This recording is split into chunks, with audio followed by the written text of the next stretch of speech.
Dokuz yüzük ruhu arasında adını bildiğimiz yalnızca iki figür vardı. Birincisi Angmar'ın cadı kralı olarak tarihe geçen ve Orta Dünya'nın en korkulan varlıklarından birine dönüşen liderleriydi. İkincisi ise çoğu zaman onun gölgesinde kalan ama aslında Sauron'un en stratejik hamlelerinden birini temsil eden bir isimdi. Kamül.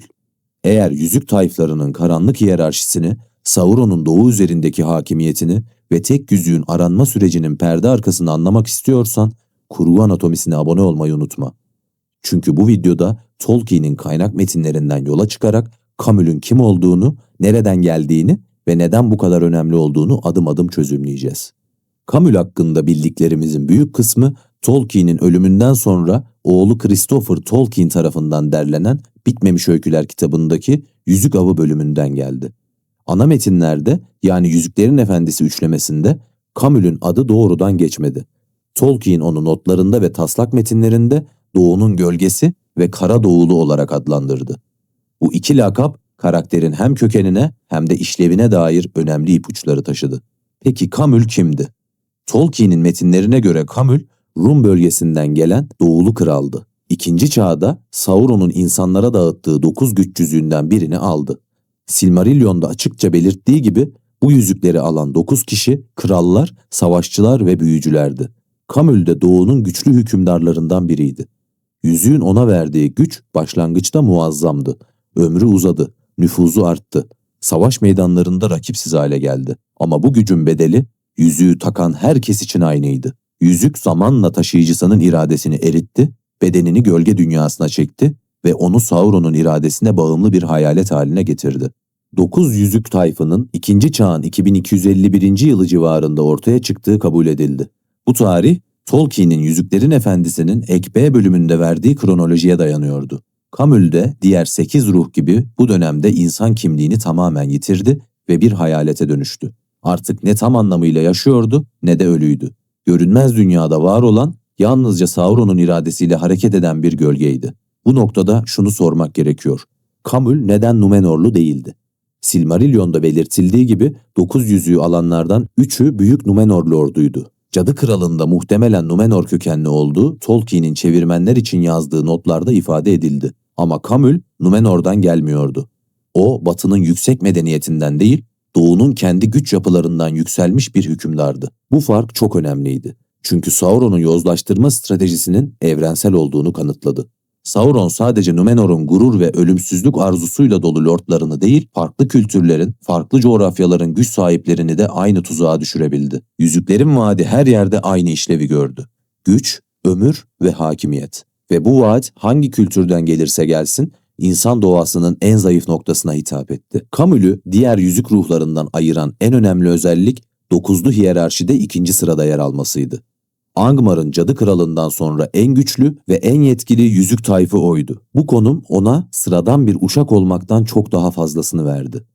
Sauron onu stratejik görevler için kullandı, bağımsız kararlar almasına izin verdi ve belirli bölgelerin kontrolünü ona devretti. Bu durum Kamül'ün salt bir hayaletten çok daha karmaşık bir figür olduğunu gösterdi. 3. çağın 2951. yılında Sauron Mordor'a geri döndü ve varlığını açıkça ilan etti. Bu kritik dönemde Sauron, Kamül'ü 2 veya 3 yüzük tayfı eşliğinde Dol Guldur gönderdi. Dol Guldur, karanlık ormanın güneyinde yer alan eski bir Sindar kalesiydi ve Sauron daha önce burayı Necromancer kimliğiyle kullanmıştı. Beyaz Konsey'in 2941'deki müdahalesiyle Sauron buradan çekilmek zorunda kalmıştı. Ama kaleyi tamamen terk etmedi.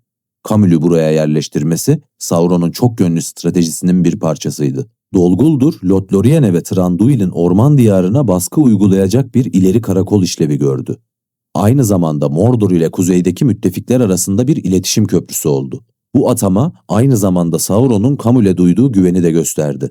Dol Guldur, Mordor'dan çok uzaktaydı. Orası doğrudan gözetim altında tutulamayacak kadar uzak bir üstü. Sauron bu kadar kritik bir noktayı herhangi bir ork komutanına ya da sıradan bir uşağa bırakmadı. En güvendiği 2. adamına Kamül'e emanet etti. Bu tercih Kamül'ün yalnızca savaş gücüyle değil, yönetim becerisiyle de öne çıktığını gösterdi. Bir kaleyi yönetmek, casusları koordine etmek, istihbarat toplamak ve bölgesel operasyonları planlamak. Bunların hepsi sofistike bir zeka gerektirirdi. Kamül bir hayalet olmasına rağmen bu etkinlikleri koruyabilmişti. Kamül'ün Dolguldur komutanlığı onun sadece bir savaşçı değil, aynı zamanda bir istihbaratçı ve yönetici olduğunu da ortaya koydu. Bitmemiş öykülerdeki anlatıya göre Aragorn Gollum'u yakalayıp Thranduil'in diyarına götürdüğünde Dolguldur casusları bu bilgiyi edindi. Ama bilgiyi Kamül'e iletmekte geciktiler. Kamül de tam bir resme sahip olmadan Sauron'a haber vermek istemedi. Bu detay son derece dikkat çekiciydi. Çünkü bir yüzük tayfının bağımsız istihbarat değerlendirmesi yapabildiğini gösterdi. Kamül, körü körüne emirleri ileten bir araç değildi. Bilgiyi süzen, zamanlayan ve kendi muhakemesiyle hareket eden bir komutandı. Haziran 3018'de Sauron iki eş zamanlı saldırı başlattı. Bir yandan Osgiliath'a saldırdı ki yüzük tayfları köprüyü geçebilsin, öte yandan Dolguldur orkları Thranduil'in elflerine saldırdı. Bu iki saldırının amacı Gollum'u ele geçirmek ya da en azından düşmanın elinden kaçırmaktı. Gollum gerçekten de bu kargaşa sırasında kaçtı. Sauron'un bu çift cepheli operasyonu Kamül'ün Dolguldur'daki varlığının ne kadar kritik olduğunu bir kez daha kanıtladı. Temmuz 3018'de yüzük avı resmen başladı. Cadı Kral komutasındaki yüzük tayfları batıya doğru hareket ederken Kamül de yanındaki yoldaşıyla birlikte onlara katıldı. Celebrant Ovası'nda buluştular ve Kamül, Gollum'un kaçtığını ve Anduin vadilerinde herhangi bir hobbit yerleşimi bulamadığını bildirdi. Gladden yakınlarındaki eski yerleşimlerin çoktan terk edildiği anlaşıldı. Bu bilgi yüzük tayflarının arayışını batıya, Shire'a doğru yönlendiren kritik istihbarat verilerinden biriydi. Eylül 3018'de Kamül 3 veya 4 yüzük tayfı ile birlikte Shire'a girdi. Bu noktada Tolkien'in metinleri arasında küçük bir tutarsızlık vardı. Yüzüklerin Efendisi Ek B'de 4 yüzük tayfının Shire'a girdiği belirtilirken Tolkien'in notlarında 5 yüzük tayfından söz edildi. Ama her iki versiyonda da Kamül'ün bu grubun içinde olduğu ve aktif rol oynadığı açıktı. Cadı Kral bu sırada Shire'ın dışında daha güneyde konumlanmıştı ve genel koordinasyonu uzaktan yürütüyordu. Shire içindeki operasyonun sahada yönetimi büyük ölçüde Kamül'e aitti. Bu da onu Hobbitlerle doğrudan temas kuran, onların dünyasına giren ve bu masum topraklara karanlığı ilk taşıyan figür haline getirdi. Kamül'ün Shire'daki hareketleri Tolkien'in en detaylı anlattığı sahneler arasında yer aldı. Bitmemiş öykülerdeki anlatıya göre Kamül, Hobbiton'a gidip Baggins adını soran yüzük tayfıydı. Yaşlı Cemci ile konuşan, ondan bilgi almaya çalışan ve Baggins ailesinin deve dikenine taşındığını öğrenen oydu. Yüzüklerin Efendisi'nin 3 arkadaş ve mantarlığa kestirme yol bölümlerinde betimlenen o ürkütücü, siyah binici figürü büyük olasılıkla Kamül'dü. Kamül, 24 ve 25 Eylül'de Frodo ve arkadaşlarını yakından takip etti. Çiftçi Maggott'ı ziyaret edip Hobbitler hakkında bilgi karşılığında altın teklif eden de oydu. Bu sahne, Kamül'ün korku ve tehdide ek olarak pazarlık ve manipülasyon gibi araçları da kullanabildiğini gösterdi. Bir hayaletin altın teklif etmesi ilk bakışta garip görünebilirdi. Ama bu detay, yüzük tayflarının tamamen insanlıktan arınmış mekanik varlıklar olmadığına işaret etti. Kamül hala stratejik düşünebiliyor, insanların güdülerini anlayabiliyor ve buna göre hareket edebiliyordu. Ama Kamül'ün en çarpıcı anlarından biri, Frodo'yu Brandywine Irmağı'nın feribotuna kadar kovaladığı sahneydi. Frodo ve arkadaşları feribotuyla karşıya geçtiğinde Kamül onları takip edemedi. Çünkü yüzük tayflarının su korkusu vardı. Bitmemiş öykülerde bu durum açıkça belirtildi. Cadı Kral hariç tümü gün ışığında yalnız kaldıklarında yollarını şaşırmaya meyilliydiler. Ve yine Cadı Kral hariç tümü sudan korkarlardı. Christopher Tolkien babasının bu fikri sürdürmesi güç bulduğunu da not etti. Yüzük tayflarının su korkusunun tam olarak nereden kaynaklandığı hiçbir zaman kesin olarak açıklanmadı. Ama Brandywine sularının elf suları olarak nitelendirilmesi bu korkunun doğaüstü bir boyutu olduğuna işaret etti. Kamül, feribotta kaçan Frodo'nun peşinden gidemeyince yanındaki diğer yüzük tayflarını topladı. Bu an Kamül'ün psikolojisini anlamak için kritik bir sahneydi.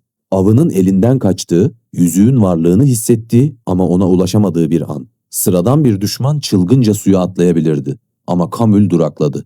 Çünkü yüzük tayflarının korkusu sıradan bir ürkmeden farklıydı. Bu korku onların varlığının temel yapısıyla ilgiliydi. Gölge dünyasına ait olan bu figürler için akan su bir tür doğal bariyer işlevi gördü.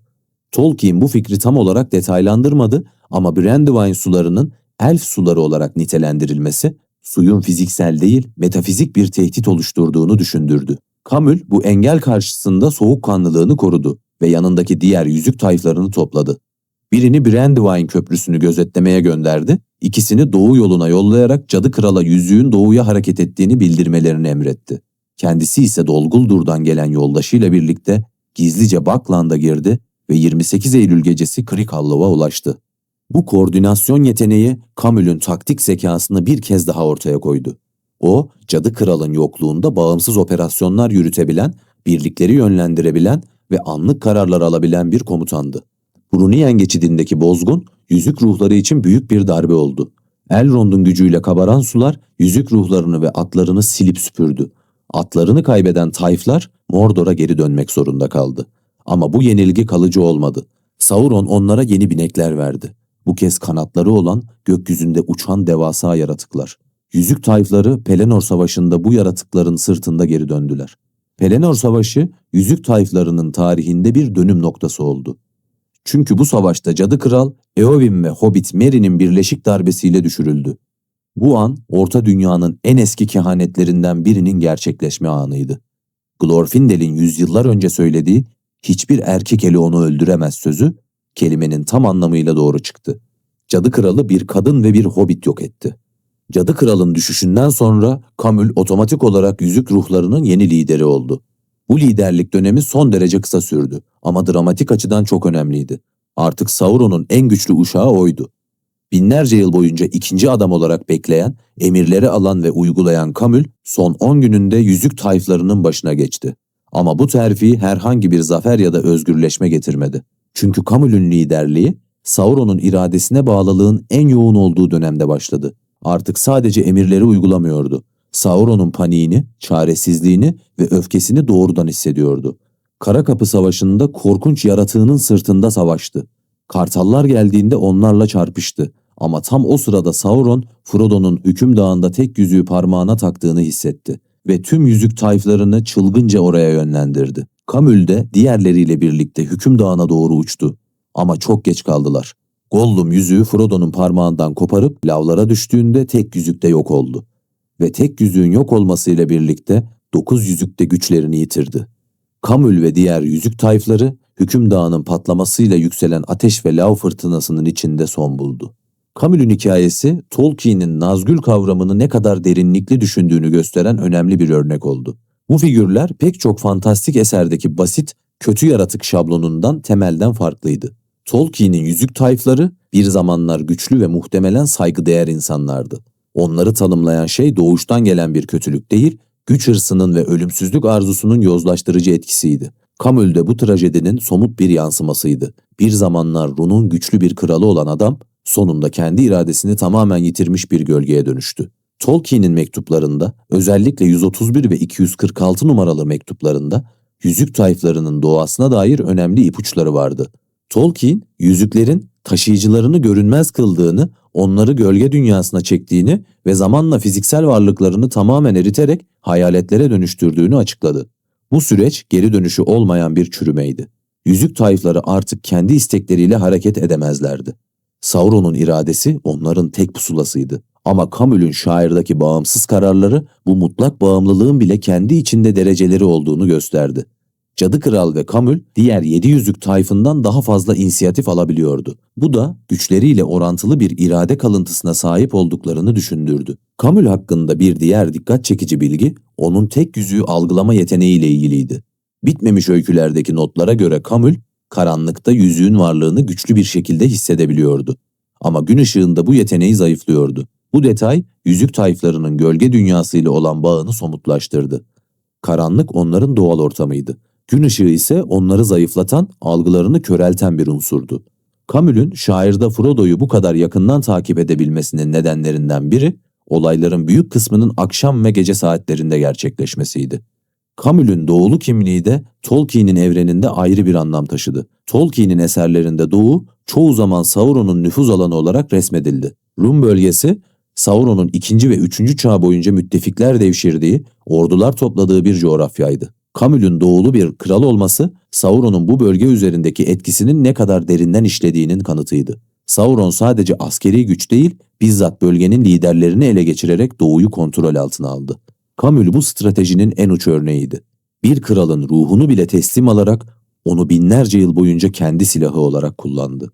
Tolkien'in adlandırma tercihleri de ilgi çekiciydi. Kamül isminin anlamı kesin olarak bilinmedi ama Run topraklarının dillerinden geldiği düşünüldü. Yüzük Savaşı döneminde yani 3. çağın son yıllarında Camus'un Dol Guldur'dan yönettiği operasyonlar savaşın genel seyrini doğrudan etkiledi. Lorien'e 3 kez saldırdı. Bu saldırıların hiçbiri başarılı olamadı. Çünkü Galadriel'in gücü, Nenya'nın koruması Lorien'i neredeyse aşılmaz kılıyordu. Ek B'de açıkça belirtildiği gibi orada barınan güç Sauron'un bizzat gelmesi dışında hiç kimsenin alt edemeyeceği kadar büyüktü. Aynı dönemde Thranduil'in krallığına da saldırılar düzenlendi. Camul bu kuzeydeki cephenin baş sorumlusuydu. Sauron'un stratejisi çok cepheliydi.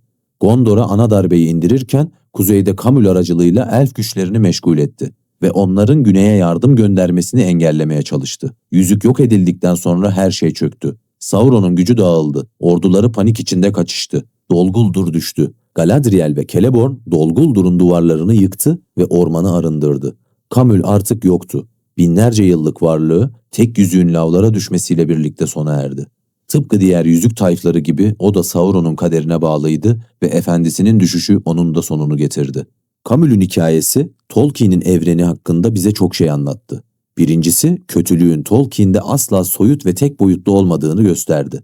Her kötü figürün bir geçmişi, bir düşüş hikayesi vardı. Camul de bir zamanlar güç sahibi, irade sahibi bir insandı. İkincisi, Sauron'un gücünün askeri olmadığını, iradesini başkalarının ruhlarına işleyerek çalıştığını ortaya koydu.